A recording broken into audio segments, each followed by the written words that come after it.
Hello, and welcome to another episode of Pivotal Moments with Liletta. As always, I'm super excited about the conversation today as we're going to talk to someone who has made some pivots in her life and talk about her new book. And I'm just super excited. So without any more delay, let me introduce my guest for today, Cyana. Welcome to the discussion today. Thank you so much. Thank you for having me. Yeah, so why don't you go ahead and just do a little quick intro about yourself? Okay. My name is Cyana. I am the author of Not So Different, a book I recently released. I am the mother of two biracial children, and I'm married to a white man. And prior to my book, I was a preschool teacher. Wow, so cool, so cool. And I checked out the book. It just looks so amazing. So Thank you. congratulations. Thank you so much. I can't wait for you to get it. Yeah. So let's get right on to the discussion. We're talking about making pivots. And, that's something that we've all had to really face, probably more than we ever thought we would this year, with just so many changes and all that. But I really want people to recognize that they've probably been making pivots all along. So if we can tap into those skills, then we can Hmm. be prepared for what we're dealing with now and beyond. So with For that sure. said, why don't you share a time when you have had to make a pivot? Okay, if I have to think about a pivot, like a big pivot in my life, I think it was probably when I had my son and I became a stay-at-home mom. I've been working ever since I was 14, a part-time job. And when I had my son, I became a stay-at-home mom, which it wasn't something that I ever grew up thinking that I would do. I had it in my mind, I would be a working mom. That's just what I would do. But because of circumstances, we lived about an hour and a half away from my job in DC, and it just wasn't cost effective. It wasn't cost effective I would basically be working to pay for daycare. And Wow. I didn't have any family members that would keep a young child, so I had to make the sacrifice to become a stay-at-home mom. And I know a lot of people pre-pandemic probably thought, being a stay-at-home mom is like such an easy thing to do. You don't have to work, you can stay home, but it's such a sacrifice. It's such a personal sacrifice because, you lose the goals that you have, the dreams that you have. I went to college to be a teacher. That was Yeah. what I wanted to do. And I actually loved my job and loved my kids. So that was a sacrifice that I had to make because it was best for my family. Wow. Well, I really appreciate you sharing that and the transparency, because Thank I you. know a lot of women feel that same way. And like you said, you could almost tend to feel guilty for feeling that way. Like, For well, sure. like you said, sometimes people may pass judgment. So thank you for sharing that. Of Um, course. One of the things when we talk about pivoting and we connect it with a pivotal moment, and we recognize that it really is about adjusting to that one central thing of Hmm. importance. And Yep. so a lot of times when we're making these pivots, if we weren't already aware, we come to recognize that there is something that is central and important, that's unchanging, that we make these adjustments around. So in your pivot, what did you discover was that pivotal thing that was central of importance, that was unchangeable for you?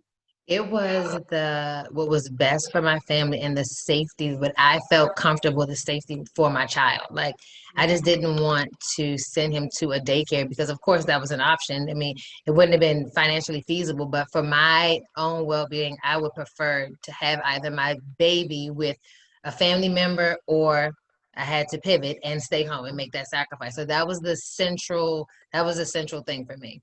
Wow, Yeah. awesome. So now switching gears a bit, I always like to talk about the difference between pivoting and adjusting, Right. because we tend to kind of think of them as similar, and you certainly do have to make a measure of adjustment in making a pivot. Right. But I find it interesting, and I read it directly from here. The definition of adjustment is actually defined as the process of adapting or becoming used to a new Mm. situation. So slightly different than pivoting. So in your life, where did you find that you had to make an adjustment rather than pivot? Right, right. So I would say an adjustment that I had to make in my life is, as I mentioned before, I am married to a white man. So I think that in life and as we've continued our relationship, I think that I've had to adjust to being in all white situations as to, it's fine. People are people, but being in a situation where you are the only Black person or you're the only Black person in a family where everyone else looks like that takes an adjustment. And I think that, adjustment is more to me more mental. It's something that you kind of have to mentally prepare yourself to do. Whereas when I think of pivot, I think of something that my direction is changing. Yeah. Yeah. Definitely adjusting to those spaces, which are wonderful, but they're different. You have to adjust. You have to, adjust your comfortability so those are definitely some of the things I think about adjustment. And also this pandemic. I mean, this pandemic probably has been maybe if it's not the biggest right now, it's the biggest to me. The adjustment of just having, my son is 4 years old, so he has been going to school since he was about 21 months. And so the adjustment of having him home now with my 10-month-old home, it's just, it takes a lot. I Let can me just say, imagine. it takes a lot. And then, I've even had to like adjust the grace that I have with my child, because I mean, he doesn't know what's going on. Yeah. And his energy's balled up. So I'm even having to adjust, my grace with him and my patience with him. So I love yeah. it. I love that you're keeping it real. I'm serious. This is hard. This Yes. pandemic is hard. I know, I know. I was just talking with my mom about it, and I don't have any children, but just being home and my husband and I just all we are around is each other, and It's you know hard. and just little things that you take for granted that you're used to being able to just go out and take Yep. care of, that you now recognize, like we said, we have to either adjust or pivot. So Right. it is challenging times. And that's why I love that you're being transparent and keeping it real, because these times can be overwhelming if we don't tap into, you know what, I have made pivots before. I've faced scary situations. Right. And the same skill that I use for that, I can use now. It is just making that mental pivot to do For that. sure. Yep. For sure. Yeah, awesome. Well, Cyana, if you could, as we come down to kind of the end of our chat, if you could leave our viewers with something, whether it's a quote, a golden nugget, your book, whatever it is that you want to say to the viewers now, you have the floor. Okay, thank you so much. Well, one of my friends said this to me early on in the pandemic, and it just kind of stuck with me. And he said, when life zigs, you zag. And that has just kind of been, I know, isn't that Yeah, good? I love That's just that. kind of been in the back of my head this entire time, because you know what? Life is ever changing. And Yeah. so it's going to require us to pivot and to adjust the entire time. Yeah. And I'm trying to focus on being in control of the things that I can't control. And the things that I can't control, just let it work itself out. Yeah. So that would be my advice. And I'm also taking my own advice to just, when life zags, you zag, control the things you can control. If you can't control it, God will work it out. Everything else will work itself out. There So, you go. and I do want to plug my book though. I will say Please that do. Please do. I will say that the book is called Not So Different. I actually have a cover of it right here. This is the book. I love it. It's called Not So Different, and it can be purchased at www.notsodifferentbook.com.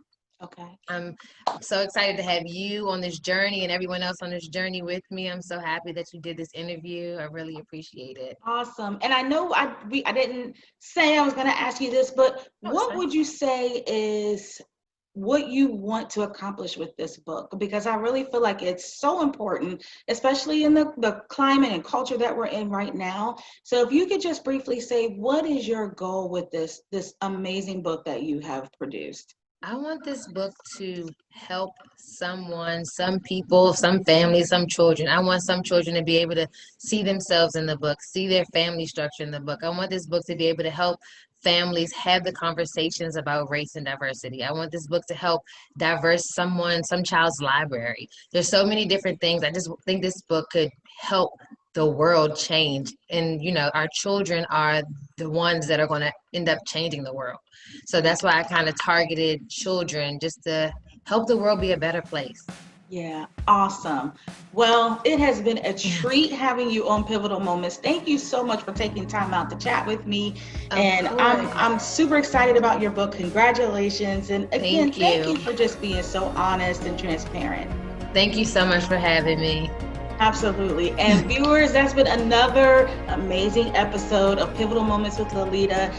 You see, we just have such wonderful guests that stop by I and love this. chat. So be sure to tune in next time for another episode of Pivotal Moments with Liletta. Bye.